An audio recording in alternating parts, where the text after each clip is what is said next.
Welcome back to Bedtime Stories with Todd.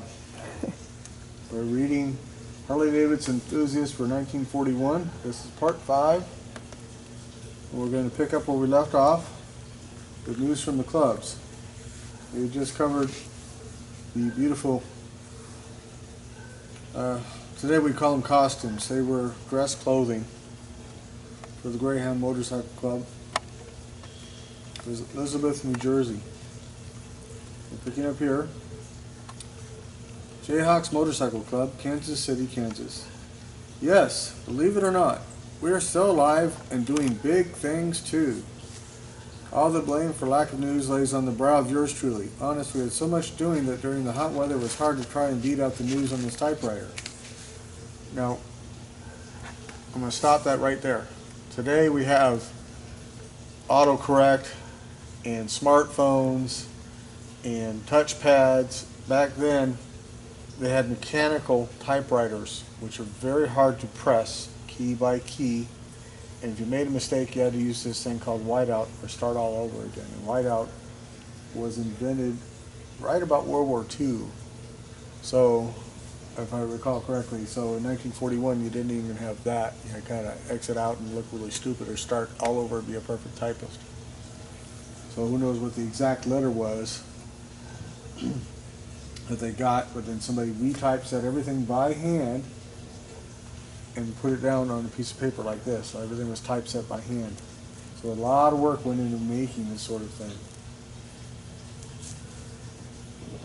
Anyway, says me, a poor excuse is better than none. We had a hill climb in September.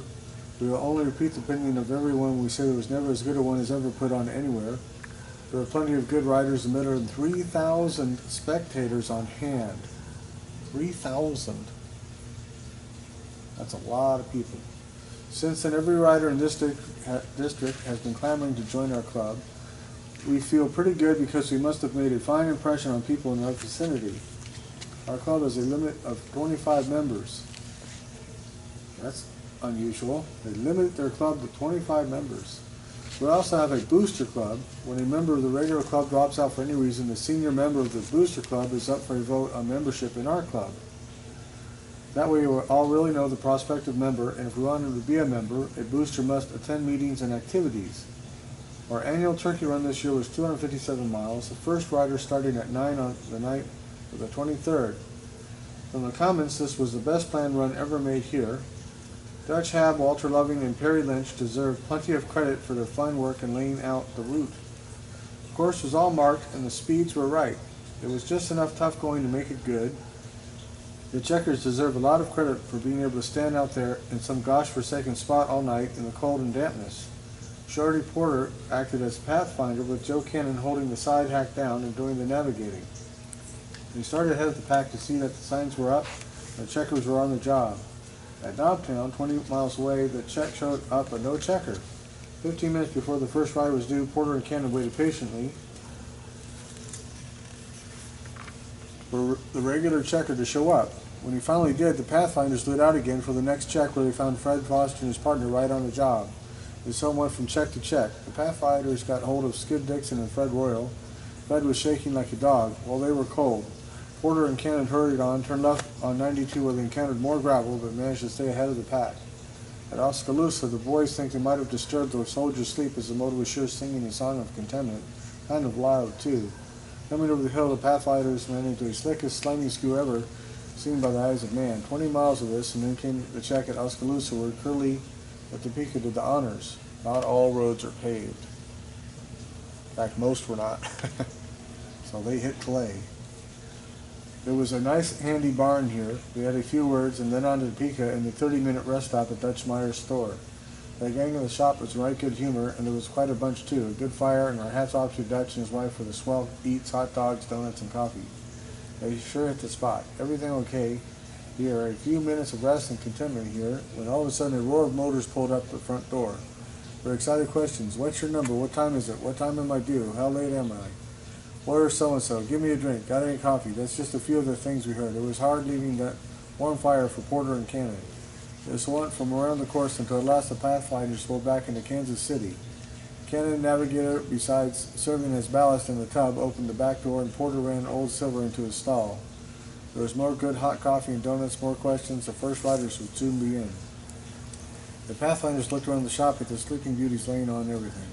Dutch Hobbs was sitting straight up in a chair, a dead cigar in his fingers, his mouth open. After seeing all this good sleeping going on, the Pathfinder's side hack pal discovered that they were too tired, so they joined in some nebulous chorus.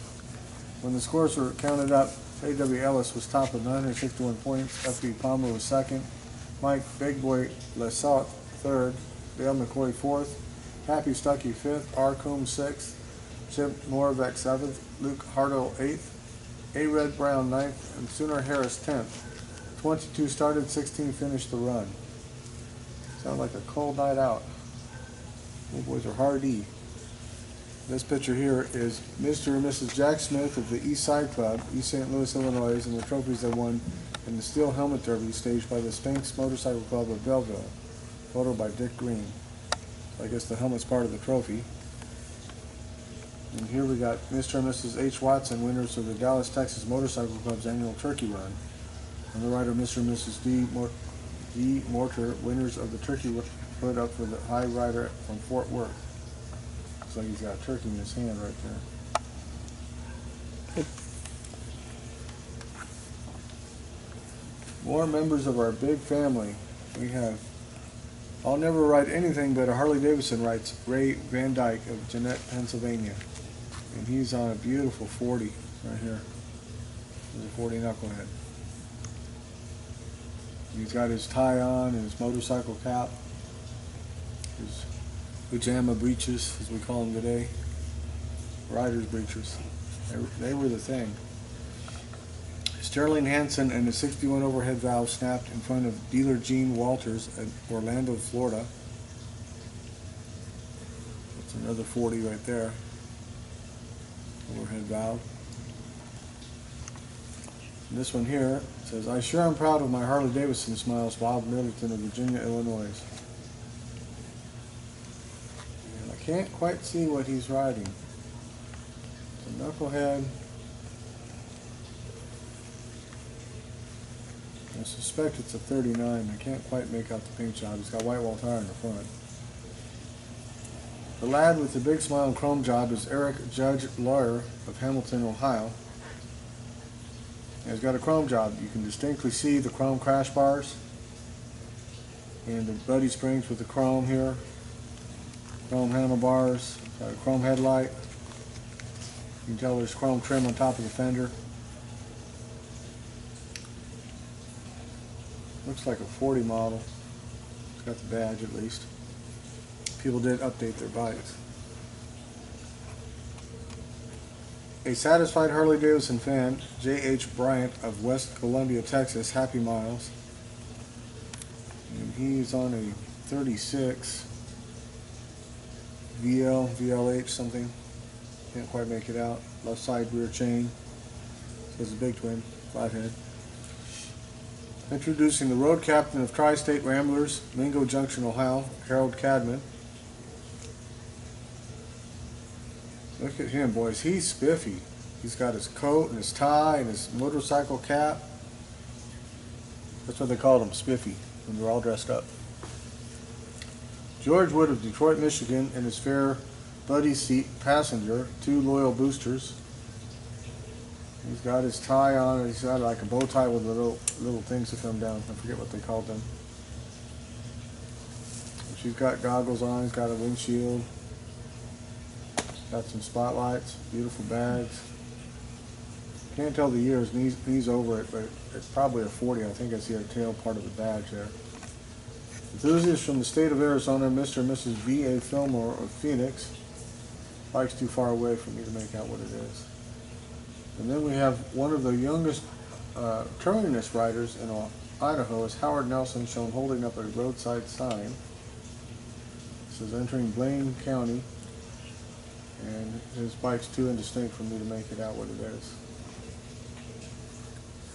Can't make it out at all. It's got square floorboards, but I have no idea what he's on.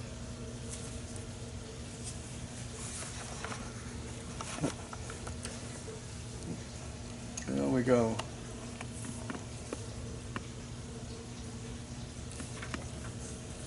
here.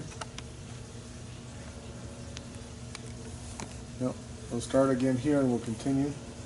Dallas Motorcycle Club, Dallas, Texas. We held our annual turkey run, and what a grand time the boys had. All the Fort Worth riders were over to absorb some of the sunshine of a pretty autumn day. The beautiful trophy for the winner was on display for a week before the run, and fever mounted to a high pitch. The course was laid out by Leonard Sloan and Cecil Camp, and this meant just one thing: it was certain to be plenty tough and rough. It will never be said that Sloan and Camp let the riders down, because there were plenty of brush piles, cow pastures, old unused roads, sand pits, creek beds, and plowed fields thrown in to keep the boys happy. A more beautiful day could not have been wished for, and as the last rider pulled out on his way, things were taking place at the secret checks for the first ones to start. Schedules began to go haywire almost immediately due to the rough going. When it was all over and the entries had returned back to the starting line, Herman Watson had found to have scored 964 points to lead the finishers. Marvin Billing was second, John Usherlager third, J.W. Roundtree fourth, Oak Brandy fifth, Bill Marks sixth, Sid Morehouse seventh, Jimmy Parker eighth, Donald Morter ninth, B.K. Pounds 10th. Harley Davidson riders took the first 6 places. Buckeye Motorcycle Club, Columbus, Ohio. For the 16th year, we have sponsored a very exciting tin hat turkey run. After the battle was over and the scores were counted up, it was found that A.W. French scored 997 points. Today come the Gobbler, and his sidecar passenger was Bob Watts. Second place went to Hugh Smith of Springfield, Ohio, a member of the Forest Rose Ramblers. Hugh won the A.D. Farrell Trophy for novice riders, which was a live goose. Third place was won by Walter Giggle, who took home a live duck. The run was pronounced a complete success, and there was a good lineup of entries considering the threatening weather morning. After it was over, about 75 or more spectators and entries sat down to a fine Dutch lunch prepared by the Buckeye girls. 1940 Buckeye Tin Hat Derby winner Bob Watts left here. Can you get that? Yeah, lower. Right there? Right there, yeah. That's Bob Watts. The navigator and A.W. French, the pilot, were pretty happy after winning the annual turkey chase staged by the Buckeye Club of Columbus, Ohio, and Wetzel photo. The Cowlitz Hornets Motorcycle Club, Longview, Washington. Greetings, fellow riders. We feel that it's about time that we announce ourselves. We are a new club in the Pacific Northwest. Thus, we are new to the great many of you. We organized in January 1940. The original number of members was 15. Less than a year, the membership has grown to 24 strong. So far, we've prepared a hill, and we do mean a hill, and sponsored 2 very successful climbs. Only one motor has ever gone over the top. Our presence in the motorcycle world was first felt at the opening climb on Shonton Sill in Portland, Oregon.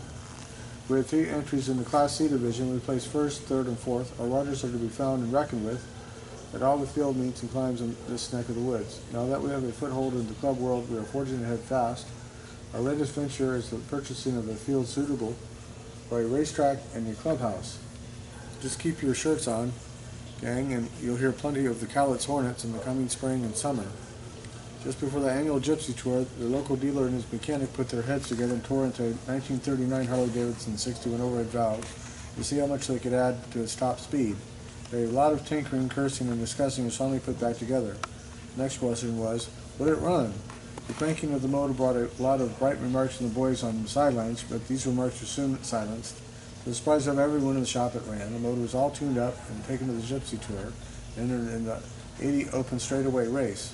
Through an unfortunate but unavoidable accident, it did not place in the race. Several weeks after the tour, on a bright Sunday morning, a group of the riders sneaked to the shop and led the Iron Steed to a straightaway on the state highway for a trial run. Before they get underway, they ran afoul of the long arm of the law, who for some reason or other started asking a lot of foolish questions. After much arguing, the boys were informed that the state of Washington is such a thing as the speed limit. After sheepishly looking at each other for a few minutes, they headed for the state patrol office to see if they could get a special permit to try out the motor. Permission was granted with the agreement that the law would be represented at the trial. Wayne O'Neiva, the dealer and the mastermind in the rebuilding, was the rider of the snorting steed. Part of the time he was on the ground, and the rest of the time he was in the air. The highway isn't half as smooth as it feels when riding in a car. When he roared past the spectators, it was a sight. The rider was laying on his stomach on the machine as though it were his last ride. In reality, it was a hornet flying powerful close to the ground. It didn't take long to finish the trial, and after the noise died down, the air finally settled into the vacuum created by the flying motor. The final check of the watches showed that it attained the amazing speed of 125 miles per hour. If our club continues to roll as smoothly as it has so far, we hope to make a real go of things in the near future. We want to thank all the riders who come from far and near and made our first event such a success. With the building of a racetrack, we can promise you all a grand time for the next season. In between meets and climbs, we have put on closed club meets and hare and hound chases. Now that the rainy season is set in, we are looking forward to a mud run. At the end of the year, our activity contest points will be checked and a trophy given to the high point man of the season. You will be hearing more from us later. And here we have action along the route of Buckeye Club's Tin Hat Derby.